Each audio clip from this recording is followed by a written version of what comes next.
Ladies and gentlemen, believe me when I tell you that the Barbados International Airport has so many secrets that many people don't know about. Secrets that I'm going to be revealing in this video today.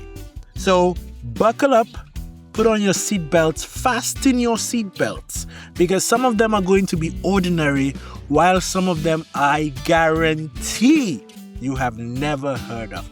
Even if you're Bayesian, even if you're local, like some of these are historical facts that are too old for you because you were born in the 1970s or the 1990s, 1980s or the 2000s and you haven't read up on this, so you just cannot know it because you didn't live as far back as 1940. You get the point. Anyway, subscribe. Let's get started. What's up, guys, and welcome back to another episode of the Barbados Walker. I'm your host, Andrew, and for number one, I'm going to put my best foot forward by saying Barbados is arguably the best international airport in the Caribbean. It has the best international airport in the Caribbean. Hands down. And this is not my personal opinion. The first fact is that the Grantley Adams International Airport, which is the official name for the Barbados International Airport, Grantley Adams International Airport, GAIA, has won Caribbean's leading airport at the World Travel Awards on more than one occasion. Right? Multiple times. So, this is something that people have come together and discussed and awarded the Grantley Adams International Airport as Caribbean's leading airport. Leading, not lagging, right? So the first fact is that this airport is actually doing great. Now, second one, did you know that the international airport, many locals know this, but maybe foreigners don't know this. The international airport was actually named after a national hero of Barbados, Sir Grantley Adams. Right? He was not only the first premier of Barbados, but he was also the Prime Minister of the West Indies Federation. Right? He is now officially a national hero of Barbados. So, the airport, in other words, is named after one of the most significant figures in the entire region's political history. Not just the first premier of Barbados, but also the Prime Minister of the West Indies Federation. There was once a West Indies Federation. For the youngins who are watching this, you didn't know this, probably, or maybe you learned it in school. Maybe you were not paying attention, but now you know, all right? And this airport is named after him for his significant contribution both to Barbados and to the West Indies region in general, the Caribbean community. Okay, so that's the second fact. First one, award-winning. Second one, named after a national hero. But the third one, now there's so many, even locals, that don't know about this. The airport was originally called the Sewell Airport, and it was renamed in 1976 to honor Sir Grantley Herbert Adams. Sewell Airport. I want you to leave a comment below if you knew that this thing was called Sewell Airport before. Sewell as in C-S-E-A and then well, W-E-L-L. As one word, Sewell Airport. That was the original name of this. And I'm going to give you another shocking one very soon about the name of this airport. You're not going to see that coming whatsoever. But before we go into that, let me tell you some other more empirical facts about the airport, right? Like the runway.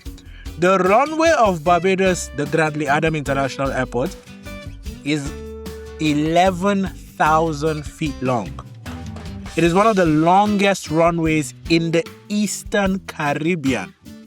And This airport has handled everything from the Concorde. Now, the Concorde was the fastest plane in the world at some point, right? Fastest in the entire world. This airport has actually handled the Concorde.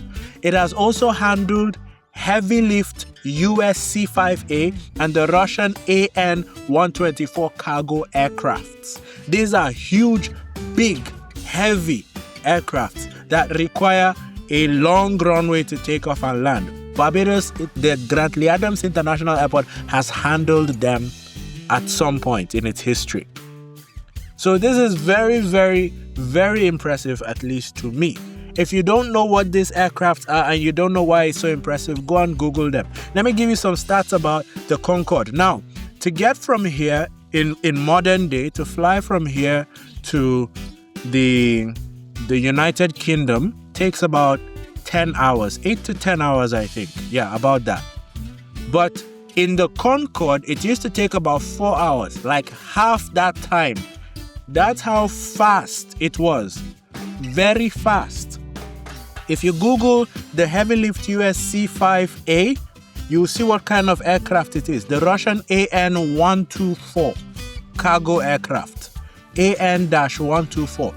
You'll also see what kind of aircraft that is, and you'll understand why I think it's really impressive that the Barbados International Airport, the Grantley Adams International Airport, was able to handle these kinds of aircrafts, right?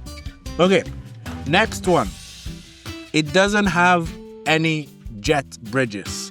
I should mention this because people who are used to flying around and going to different places, flying around the world, you're familiar with jet bridges. If you don't know what I'm talking about, a jet bridge is that tunnel-like thing that connects the airport to the plane. So many airports have it that from the airport, you're going to walk through some kind of tunnel. Sometimes it's glass, you can see outside. Sometimes you can't see outside. You just pass through the tunnel. And then at the end of the tunnel, you see the door of the aircraft and you just walk onto the aeroplane, right? You don't leave the airport until you enter into the plane, essentially. But in Barbados, like with many other airports, it's not just Barbados or the Caribbean, it's many other airports as well in the world. You actually go onto the tarmac. It's very interesting. If you've never experienced it, it looks weird. But again, if you're used to this kind of system, and then you experience the jet bridge system, the jet bridge system looks weird. Because 1 minute you're in the airport, and the next minute you're in a plane, and you don't really know how that happened, because the jet bridge feels like an extension of the airport. It's like you're just going to a different room. It doesn't feel like you're going onto a plane, and then all of a sudden you just appear on the plane, right? But in this one, in Barbados, you actually leave the airport, like you leave the building. By airport, I don't mean the entire airport. I mean like the actual physical building, the house. I don't know what to call it. And then you walk onto the tarmac, and then you see a big plane in front of you, and you walk to it on the ground, and you go to the plane, then you go up the plane, up the steps to the plane, right? So you don't do that disappearing trick where you're in the airport and you walk through the jet bridge and you appear onto it. So I think it's interesting to mention, because sometimes people are familiar with this system and then they go to an airport that has the jet bridges system and it looks weird, and other times people are familiar with that one and they meet this one and it looks weird. I personally enjoy this version where you come out and you see the plane and you enjoy it before you go onto it, because it gives you an opportunity to see the other side of the airport, like the place where the planes land and all of that. You see different planes, you can take some pictures, you can walk, you see people going up the plane. It's very interesting. And when I have used the jet bridge system, you don't really get to experience that part of your journey. You're just in the airport 1 minute, and you're in the plane 1 minute, the next minute. And then if the country you're going to also uses the jet bridges system, then you don't even enjoy it there. You don't enjoy the feeling of being in a new country, like landing in the new country, coming out of the plane and seeing the country and the first sights of the country. You just pass through a tunnel and appear in the airport. And it doesn't, I don't know, just for me, it doesn't feel nice. So just let me know in the comment section which one you prefer. Do you prefer the walk on the tarmac onto the plane or pass through the jet bridge? Which one do you prefer? Let me know in the comment section. And before you type, just click the subscribe button next to, it's very simple to click. It's completely free. We have partnered with YouTube to make the subscribe button and the like button completely free. If you click it, it's free of charge. You don't have to spend a penny. So it means a lot to this channel. And we are about to hit 2,000. At least while I'm recording this, we're about to hit 2,000. So please help us hit 2,000. And if we hit 2,000, naturally, I'm going to want to hit 3,000 immediately. So please subscribe.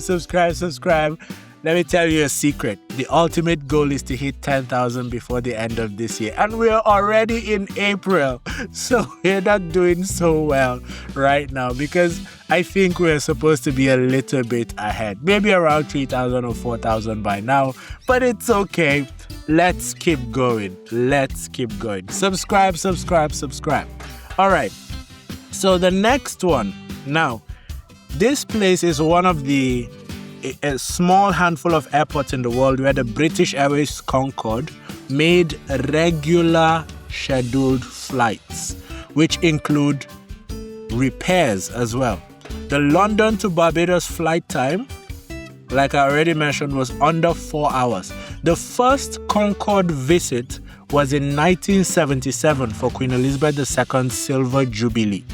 And the very aircraft she flew home on, the GBOAE, is now on display at the airport's Concorde Museum. If you've never been to the Airport Concorde Museum, it's a fantastic place. I think you should go and look at it. It's nice. It's a nice place to look at. You will see the plane, everything. Actually, if you would want me to go to the museum and film it, I think they would allow me to bring in a camera and film it. I don't see why not. But if you want me to do that and put it on YouTube and tell you guys about it, what I saw there, and so on and so forth, or just have you guys walk in with me, I'm definitely going to walk around everywhere and spend some time there so that you guys can enjoy it as if you're also there. Let me know in the comment section and I will plan it, right? I go to the airport very often because I think it's a beautiful place and I like to just go there and hang out and look at people or whatever. So I could obviously go to the Concorde Museum as well and do a video for you guys. Just let me know if it's something you want to see on this channel and I'll do it. All right, moving on. Boeing, the big Boeing company that makes planes? Boeing actually used this Barbados airport as a test site, right? In October 2011, Boeing sent both their 787 Dreamliner and the 747-8 planes to this airport. Specifically, they wanted to test for high humidity environments, right? And Barbados climate made it useful for them to do that test, okay? So if it doesn't sound like a big deal, to me it's a big deal because Barbados is, at least the way I see it from the map, Barbados is just one random island away from the Caribbean Sea, all the way in the Atlantic Ocean. I don't know if you knew that, but Barbados is technically not in the Caribbean Sea. It is in the Atlantic Ocean.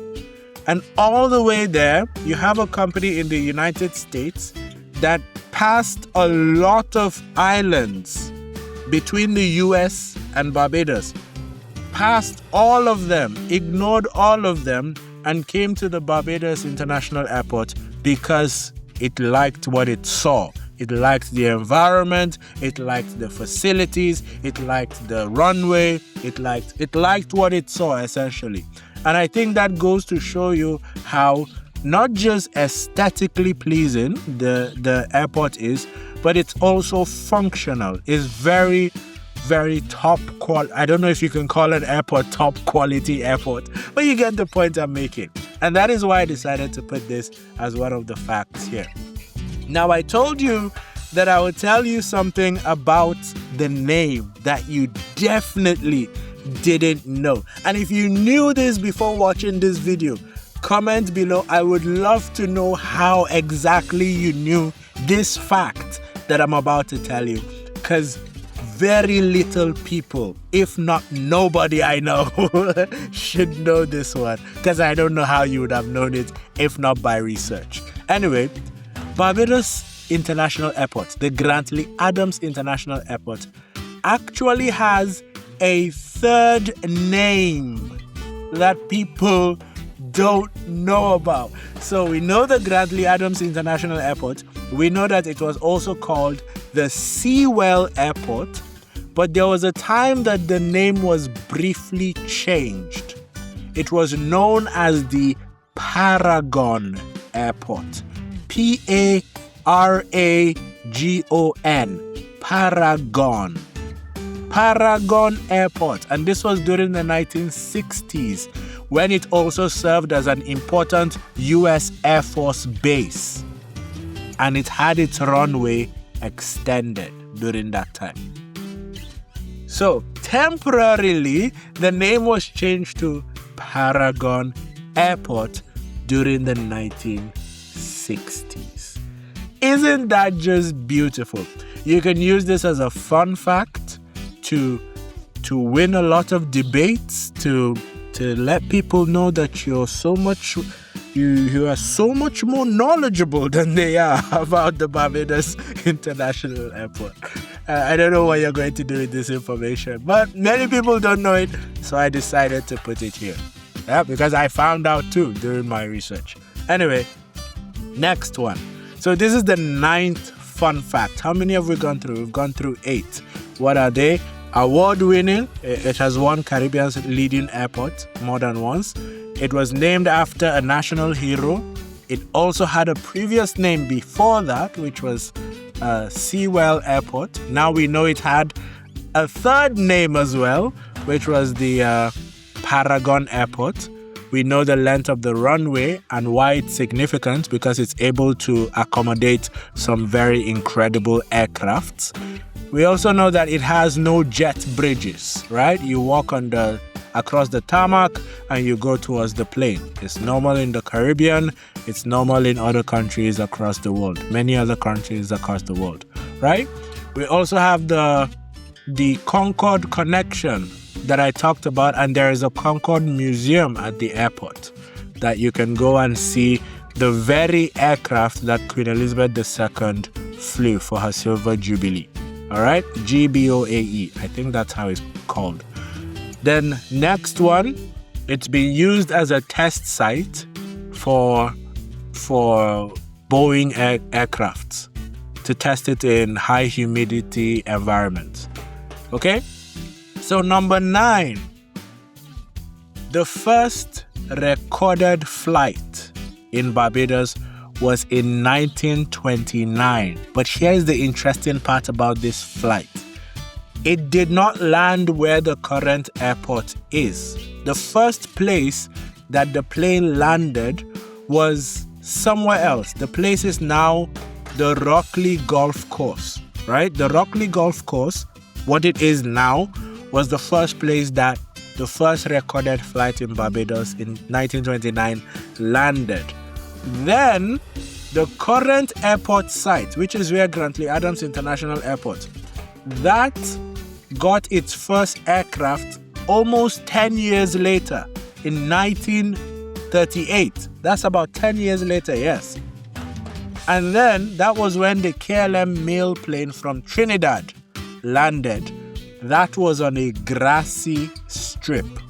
It wasn't concrete, it wasn't asphalt, it wasn't what it is now.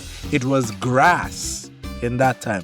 And that was where the plane landed. It landed where the current airport is, yes, but it was on grass at that time, right? So before I tell you let me tell you the 10th fun fact, and then I'll tell you why or how it came about. The 10th one is that the paved runway that you know of now had its origin during the Second World War. It was during 1940 and 1941 that the Barbados government decided that a paved runway was necessary because it realized that the island needed a reliable link to the outside world during the war years. Because if you're isolated during a world war, you could get all your resources cut off, you could get all your information cut off, and so on and so forth. So in order to have a reliable link, they decided to pave the runway, and so that planes can take off and land much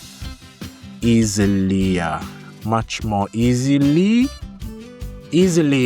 Yes, I don't think that's the word. You get the point I'm making, right? And let me give you a little bit of World War history for those of you who don't know, right? World War I began in 1914, ended in 1918. It wasn't called World War I because nobody was planning for a Second World War. It was just called the Great War. The Great War.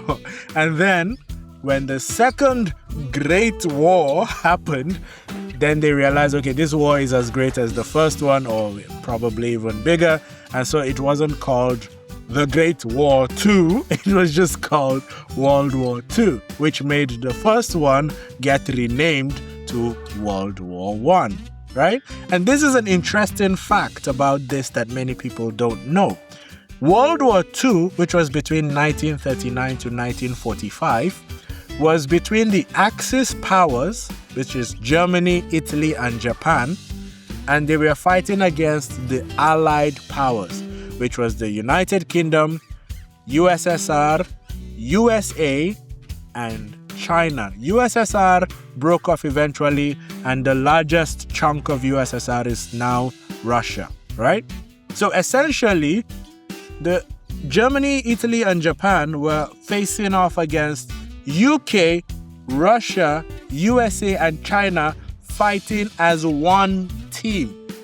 Let me say that again. The United States, the United Kingdom, they were on the same team as Russia and China. China. Now, if you look at what is going on in the world today, politically speaking, it is almost impossible to imagine a world in which the USA was on the same team as Russia and China. So I think that was a crazy time in our world history. But I mean, if you study it, it makes more sense. But just looking at it at a glance, it looks very funny. Okay?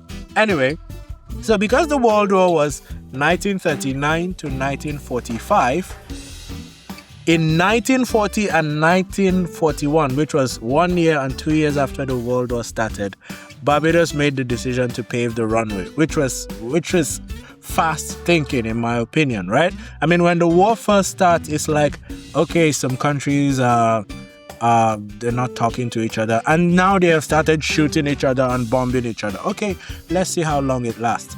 But then when you see that big countries are getting involved and many countries are getting involved and it's affecting stuff, it takes an intelligent leader to make the swift decision to protect your country, right? And to make sure that your country's resources keep coming in and you're not cut off from everything you need. So I think that was very strategic and quick thinking, and that is why I put it on this fact list. Now, that is all 10 of them. But for those of you who stay till the end, I'm going to give you one dark piece of history that many of you didn't know. This happened October 1976. And this is about the Cubana Flight 455. The Cubana Flight 455. You can Google this. This flight was taken off from Barbados, and I believe it was trying to go to Jamaica, right? It was trying to go to Havana, actually, via Jamaica, Kingston, Jamaica. And when it took off from Barbados, it was bombed. And then it crashed off the Barbadian coast shortly after takeoff. It was a terrorist attack. Here's the interesting part. This terrorist attack was orchestrated, carried out by suspected CIA operatives. It is the most James Bond kind of story I have ever read coming from Barbados. This is the stuff of action movies. So allegedly, CIA operatives did not want this flight to get to its destination for whatever reason. And they bombed a plane in another person's country. Do you understand?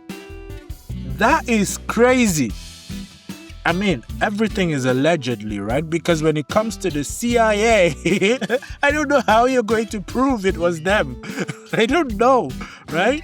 Many times, the CIA does a whole lot of devastatingly horrible things, and they deny it for decades, and then decades later, the files become declassified, and we find out everything that they have been doing, right? So, I don't want to mention anything here because I don't know how much of my content is going to get flagged, or if this channel is going to get taken down if I mention a lot of things. But you can go and Google it yourself, right? Find it, educate yourself, okay? But I just thought that this is something that I should mention because I found it particularly interesting. All right, so generally that's everything that I have to talk about. Fun fact about this island and the airport specifically, and all the things about the airport. Well, this is not everything, obviously. There are more things, but maybe that'll be a video for another day. If you have any questions, ask me. Subscribe. I don't say subscribe enough, and many people don't subscribe, but please just subscribe. It will make me very happy. It will make the channel even happier. And I'll see you in the next video. Bye bye.